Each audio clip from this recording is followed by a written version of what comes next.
بسم اللہ الرحمن الرحیم۔ السلام علیکم ناظرین کرام، آج ہم بات کریں گے سورۃ الفاتحہ کے متعلق۔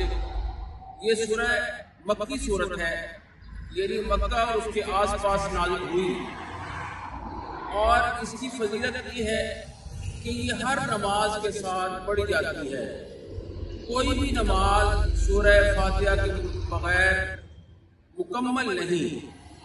نماز تراویح میں بھی آج کے رمضان المبارک میں آپ دیکھتے ہیں کہ ہر قاری اور ہر حافظ قرآن سورہ فاتحہ لازمی پڑھتا ہے، تو اس کی بے شمار فضیلتیں ہیں اور اس کے بہت سے نام بھی ہیں۔